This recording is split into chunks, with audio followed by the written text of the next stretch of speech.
नमस्कार। आज हम समुद्री दुनिया की एक बहुत ही महत्वपूर्ण तकनीक पर बात करने वाले हैं, AIS यानी ऑटोमेटिक आइडेंटिफिकेशन सिस्टम। जी नमस्कार। हमारे पास जो जानकारी है वो AIS की समुद्री सुरक्षा और ट्रैकिंग में भूमिका पर आधारित है। आज हम इसी प्रणाली को थोड़ा गहराई से समझेंगे। हाँ, और ये भी जानेंगे कि आखिर ये जहाज़ों के लिए इतनी ज़रूरी क्यों हो गई है। बिल्कुल। तो चलिए शुरू करते हैं। ये AIS मतलब है क्या आखिर? देखिए, AIS एक ऑटोमेटिक ट्रैकिंग सिस्टम है, आसान भाषा में कहें तो। Okay, automatic tracking system. हाँ, ये क्या करता है कि जहाज़ की पहचान, उसकी लोकेशन, स्पीड, वो किस तरफ जा रहा है, ऐसी कई ज़रूरी जानकारी जो है, वो VHF रेडियो तरंगों के ज़रिए लगातार भेजता रहता है। अच्छा, VHF रेडियो से। जी, वेरी हाई फ्रिक्वेंसी। और ये जानकारी ना सिर्फ आसपास के दूसरे जहाज़ों को मिलती है, बल्कि किनारे पर बने जो ट्रैफिक कंट्रोल स्टेशन होते हैं, उन तक भी पहुंचती है। वो भी रियल टाइम में? हाँ, लगभग रियल टाइम में। इससे सबको पता रहता है कि कौन सा जहाज कहाँ है। और ये तो SOLS कन्वेंशन के तहत अनिवार्य भी है, मैंने पढ़ा। ये SOLS क्या है? सेफ्टी ऑफ लाइफ एट सी। बिल्कुल सही। सेफ्टी ऑफ लाइफ एट सी, ये एक अंतर्राष्ट्रीय समझौता है समुद्री सुरक्षा के लिए। तो ये AIS अनिवार्य क्यों हुआ? मतलब इसकी जरूरत क्यों पड़ी? हाँ, ये अहम सवाल है। देखिए, 1990 के दशक में ना समुद्र में जहाज़ों के टकराने की घटनाएं काफ़ी बढ़ गई थीं। ओह, तो मुख्य रूप से इन टकरावों को रोकने के लिए ही इसे विकसित किया गया था। फिर अंतर्राष्ट्रीय समुद्री संगठन यानी IMO ने इसे साल 2000 में SOLS के तहत जरूरी बना दिया। अच्छा, IMO ने। तो ये नियम फिर किन जहाज़ों पर लागू हुआ? क्या सभी पर? नहीं, सभी पर नहीं। ये नियम लागू होता है उन सभी अंतर्राष्ट्रीय जहाज़ों पर जिनका वजन 300 ग्रॉस टन या उससे ज्यादा है। 300 ग्रॉस टन। ये वजन कैसे मापते हैं? ये असल में वजन नहीं, जहाज के अंदर के कुल वॉल्यूम का माप है, ग्रॉस टनेज। तो 300 GT से बड़े अंतर्राष्ट्रीय जहाज। और 500 GT या उससे ज्यादा के वो मालवाहक जहाज जो अंतर्राष्ट्रीय यात्रा नहीं करते, मतलब घरेलू रूट पर चलते हैं। अच्छा। और हाँ, सभी यात्री जहाज, चाहे उनका साइज कुछ भी हो, उन पर AIS होना अनिवार्य है। तो मतलब दुनिया के ज्यादातर बड़े कमर्शियल जहाज इसके दायरे में आ जाते हैं। हाँ, बिल्कुल, अधिकतर आ जाते हैं। और इसकी टेक्नोलॉजी कैसे काम करती है? आपने VHF रेडियो का जिक्र किया था। जी, इसकी तकनीक काफी स्टैंडर्डाइज्ड है। ये ITU यानी अंतर्राष्ट्रीय दूरसंचार संघ के मानकों पर चलती है। ITU, okay. और ये डेटा भेजने के लिए दो खास VHF रेडियो चैनल इस्तेमाल करता है, चैनल 87B और 88B।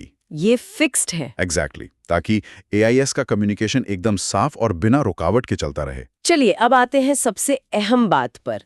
इसका फायदा क्या है? क्यों इतना जरूरी है ये? सबसे पहला तो शायद वही टकराव से बचाव। हाँ, ये सबसे सीधा और सबसे बड़ा फायदा है। जब आपको पता है कि आपके आसपास कौन सा जहाज है, कितनी दूर है, किस स्पीड से और किधर जा रहा है, उनके लिए भी ये बहुत काम का है।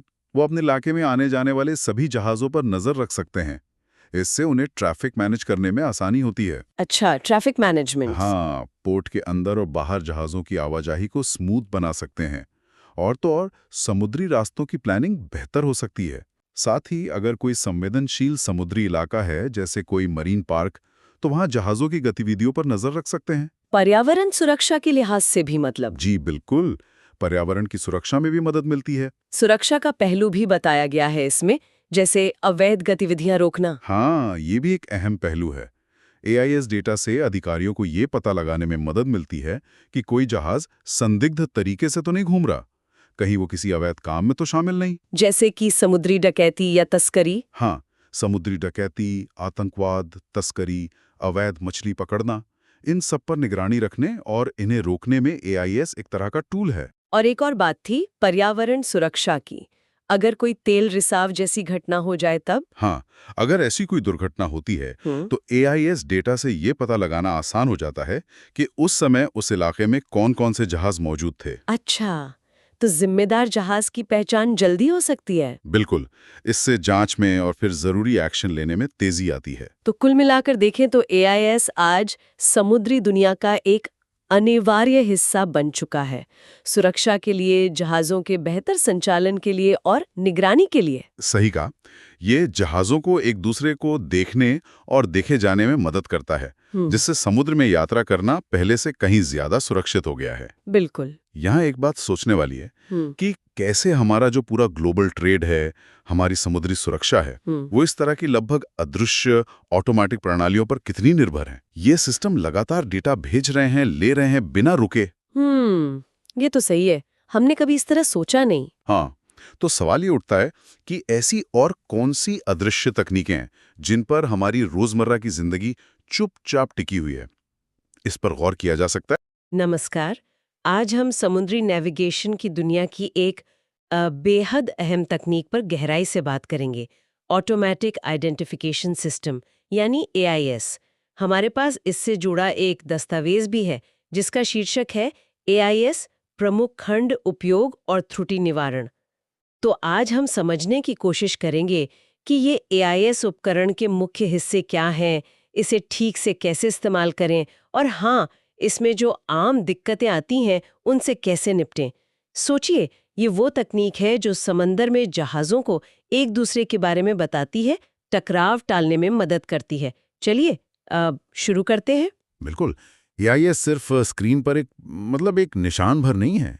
ये तो जहाज़ों के बीच लगातार कम्युनिकेशन और सेफ्टी का एक पूरा सिस्टम है। और ये जानना बहुत ज़रूरी है कि ये काम कैसे करता है और समुद्री सुरक्षा के लिए ये इतना अहम क्यों हो गया है। ठीक है, तो इस दस्तावेज के हिसाब से देखें तो AIS के मूल रूप से 3 हिस्से होते हैं: ट्रांसपॉन्डर, इंटरफेस और एंटीना सिस्टम। ट्रांसपॉन्डर तो समझिए इसका दिल और दिमाग जैसा है, जो डेटा भेजता है और रिसीव भी करता है। इसमें एक GNSS रिसीवर होता है, जैसे GPS। हाँ, GPS या कोई और सैटेलाइट सिस्टम जो लोकेशन बताता है, और एक VHF ट्रांसमीटर होता है जो कम्युनिकेशन के लिए ज़रूरी है। अच्छा, और ये इंटरफेस? हाँ, इंटरफेस बहुत महत्वपूर्ण है।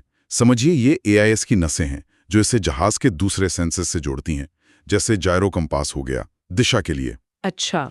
और स्पीड लॉग मतलब गति के लिए। इसी कनेक्शन से AIS एकदम ताज़ा और सटीक जानकारी भेज पाता है। और 2 एंटीना होते हैं, एक VHF वाला और एक GPS के लिए। ये सब मिलकर ही जहाज की पहचान मतलब उसका MMSI नंबर, हाँ, वो यूनिक ID जैसा। बिल्कुल, वो फिर लोकेशन, स्पीड, डायरेक्शन, ये सारी जानकारी लगातार ब्रॉडकास्ट करते रहते हैं आसपास के जहाज़ों और स्टेशनों को। समझ गए। अच्छा, अब बात करते हैं इसे प्रभावी ढंग से इस्तेमाल करने की। तो दस्तावेज कहता है कि AIS डेटा को रडार या फिर ECDI स्क्रीन पर देखना सबसे अच्छा है, खासकर भीड़-भाड़ वाले समुद्री रास्तों में। दूसरे जहाज़ों का CPA मतलब सबसे नज़दीकी पॉइंट ऑफ अप्रोच। हाँ, क्लोजेस्ट पॉइंट ऑफ अप्रोच। और TCPA यानी उस पॉइंट तक पहुंचने में लगने वाला टाइम, इन पर नजर रखना बहुत जरूरी है। और एक और बात पर जोर दिया गया है, डेटा वेरिफिकेशन, मतलब AIS से जो जानकारी मिल रही है उसे रडार और अपनी आंखों से देखकर कंफर्म भी करना चाहिए। हाँ, बिल्कुल, ये वेरिफिकेशन वाला पॉइंट बहुत अहम है, क्योंकि देखिए कभी-कभी क्या होता है, कोई तकनीकी गड़बड़ी हो सकती है या किसी ने गलत MSI नंबर डाल दिया हो। अच्छा, ऐसा भी होता है? हाँ बिल्कुल, या फिर घोस्ट टारगेट भी दिख सकते हैं। मतलब स्क्रीन पर तो जहाज दिख रहा है पर असल में वहां कुछ है नहीं, तो इसलिए आंख बंद करके AIS पर भरोसा नहीं करना है, उसे दूसरे सोर्स से मिलाना जरूरी है। और हाँ, इसका एक और बढ़िया इस्तेमाल है सुरक्षा संदेश भेजना। जैसे मान लीजिए समुद्र में कोई मलबा तैर रहा है या कोई और खतरा है, तो उसकी जानकारी आप तुरंत आसपास के जहाजों और कोस्ट गार्ड वगैरह को दे सकते हैं। अच्छा, ये तो बहुत काम की चीज है। अच्छा, दस्तावेज में कुछ आम गड़बड़ियों और उनके हल का भी जिक्र है, जैसे एक अलार्म है नो GPS पोजीशन।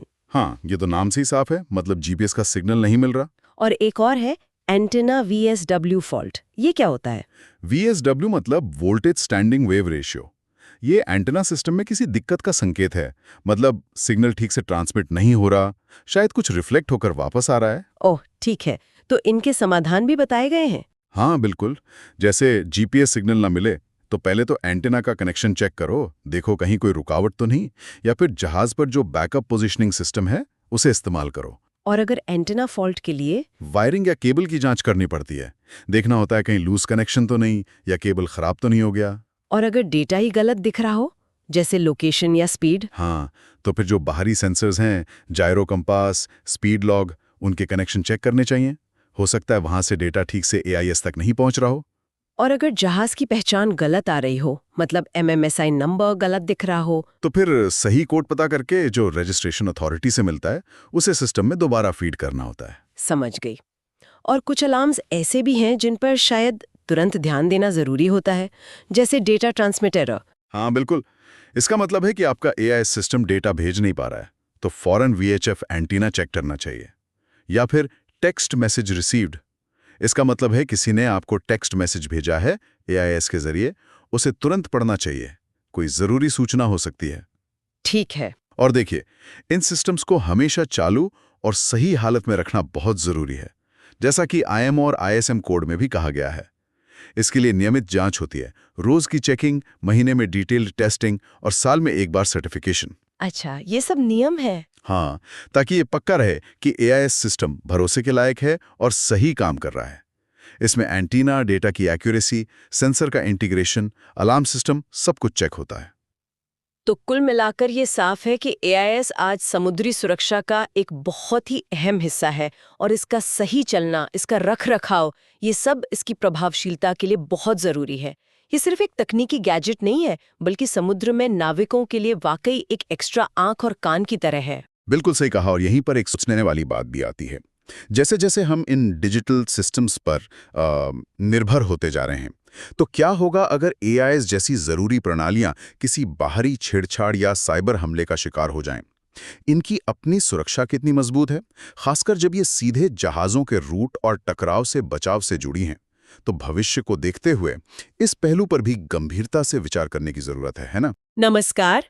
आज हम एक बहुत ज़रूरी समुद्री तकनीक पर बात करेंगे, ऑटोमेटिक आइडेंटिफिकेशन सिस्टम यानी AIS, और कैसे इस पर ज़रूरत से ज़्यादा भरोसा करना खतरनाक हो सकता है। हाँ नमस्कार। ये हम देख रहे हैं कैप्टन श्याम बहादुर चौहान के एक विश्लेषण के जरिए, जो UK की MAIB रिपोर्ट पर आधारित है। बिल्कुल। और हमारा मकसद ये समझना है कि भाई तकनीक और इंसानी सूझबूझ, इनके बीच सही तालमेल कैसे बिठाया जाए। सही कहा। AIS देखिए बहुत काम की चीज़ है। हाँ। जहाज़ों की पहचान, उनकी मूवमेंट, खासकर भीड़-भाड़ वाले रास्तों में। लेकिन ये याद रखना बहुत ज़रूरी है कि इसकी अपनी कुछ सीमाएं हैं। ये इंसानी निगरानी का कोई विकल्प नहीं है। तो चलिए सीधे उस घटना पर आते हैं जिसने ये सारी बातें सामने ला दी। जून 2018, सिंगापुर जलडमरू मध्य 2 जहाज थे, MSV स्काई मॉनसून और MV लेडी मैरी। इनकी टक्कर हुई। हाँ, और यही कहानी थोड़ी पेचीदा हो जाती है। एक जहाज था लेडी मेरी। हाँ। उसका AIS सिस्टम खराब था, और जो क्रू था उन्होंने इसे नज़रअंदाज कर दिया, न ठीक किया न रिपोर्ट किया। अच्छा, तो एक का सिस्टम काम नहीं कर रहा था, और दूसरा? हाँ, स्काई मॉनसून वो एक सर्वे वेसल था। अब उसकी जो ब्रिज टीम थी वो कह सकते हैं पूरी तरह AIS डेटा पर ही निर्भर थी। उन्होंने जो बुनियादी तरीके हैं, जैसे रडार देखना, अपनी आंखों से निगरानी करना, वो सब एक तरह से छोड़ ही दिया। तो क्योंकि लेडी मैरी का AIS बंद था, वो स्काई मॉनसून के सिस्टम पर दिख ही नहीं रही थी। मतलब गायब। बिल्कुल, एकदम अदृश्य थी उनके लिए। AIS स्क्रीन पर कुछ था ही नहीं। ओह, तो एक जहाज तकनीकी तौर पर अंधेरे में था, और दूसरा अपनी ही निर्भरता के कारण अंधेरे में। अंजाम क्या हुआ इसका? अंजाम बहुत दुखद हुआ। स्काई मॉनसून को सामने से आते लेडी मेरी का पता ही नहीं चला। जब तक नजर आया तब तक बहुत देर हो चुकी थी, वो मुड़ नहीं पाए। और टक्कर हो गई। हाँ, टक्कर हुई। स्काई मॉनसून डूब गया, और सबसे दुख की बात, 2 क्रू मेंबर्स की जान चली गई। बहुत अफसोसजनक। तो जब जांच हुई MIIB की, उसमें क्या खास बातें निकल कर आईं? जांच ने काफी कुछ साफ किया। पहली बात तो ये कि लेडी मेरी ने जो AIS खराब था, उसकी जानकारी SOLAS नियमों के तहत देनी चाहिए थी। SOLAS यानी सेफ्टी ऑफ लाइफ एट सी। ये समुद्री सुरक्षा के अंतर्राष्ट्रीय नियम है। उन्होंने रिपोर्ट नहीं किया, जो कि एक गंभीर उल्लंघन था। ये तो लेडी मैरी की गलती हुई। स्काई मॉनसून के बारे में क्या पता चला? स्काई मॉनसून की टीम की तरफ से जांच ने कहा कि उन्होंने AIS पर खतरनाक हद तक भरोसा किया। जो COLREJ नियम है, मतलब टक्कर से बचाव के नियम, उनका पालन ठीक से नहीं हुआ। खासकर नियम 7, जो खतरे के आकलन के बारे में है। और रडार, उसका इस्तेमाल? रडार का भी सही इस्तेमाल नहीं हुआ। अगर वो रडार ठीक से देख रहे होते तो शायद लेडी मेरी दिख जाती, AIS के बिना भी, और ये टक्कर शायद टल सकती थी। ये तो वाकई मतलब दोनों तरफ से गंभीर चूक लगती है। तो इस दर्दनाक हादसे से हम क्या अहम सबक सीख सकते हैं? देखिए, सबक कई हैं और बहुत महत्वपूर्ण हैं। पहला और शायद सबसे जरूरी, एआईएस एक सहायक प्रणाली है, प्राइमरी नहीं। हमेशा रडार और विजुअल चेक्स मतलब आंखों से देखकर एआईएस की जानकारी को कंफर्म करना चाहिए। ठीक है, मतलब एआईएस पर देखो, पर आंखें और रडार भी खुले रखो। और दूसरा सबक? दूसरा ये कि कोई भी उपकरण, खासकर एआईएस जैसा जरूरी सेफ्टी सिस्टम, अगर खराब हो तो उसे तुरंत रिपोर्ट करना चाहिए। यह सिर्फ कानूनी जरूरत नहीं है, ये सुरक्षा के लिए बेहद जरूरी है। सही बात है। तकनीक भरोसेमंद है, पर 100% नहीं। और क्या ध्यान रखना चाहिए? तीसरा, जो क्रू है, चालक दल, उन्हें एआईएस की सीमाओं के बारे में लगातार ट्रेनिंग देते रहना चाहिए। जैसे कभी-कभी घोष टारगेट दिखते हैं एआईएस पर, मतलब गलत सिग्नल, ये सब उन्हें पता होना चाहिए। अच्छा, घोस्ट टारगेट भी होते हैं, ये तो जानना जरूरी है। और चौथा पॉइंट? चौथा, जहाज़ों के बीच कम्युनिकेशन मतलब वीएचएफ रेडियो पर बातचीत वो बढ़ानी चाहिए। हो सकता है अगर लेडी मेरी ने रेडियो पर बता दिया होता कि उनका एआईएस काम नहीं कर रहा, या स्काई मॉनसून ने आसपास के जहाज़ों से संपर्क करने की कोशिश की होती, तो शायद यह हादसा ना होता। ये सबक तो सिर्फ जहाजों के लिए नहीं लगते, ये तो कहीं भी लागू हो सकते हैं, जहां भी इंसान और तकनीक साथ काम करते हैं, है ना? हाँ, किसी भी सिस्टम पर आंख बंद करके भरोसा करने से बेहतर है कि उसकी सीमाएं समझे और अपनी सूझबूझ हमेशा इस्तेमाल करें। बिल्कुल सही कहा आपने। निचोड़ यही है कि एआईएस आज के नेविगेशन का एक अहम हिस्सा बन चुका है, इसमें कोई शक नहीं।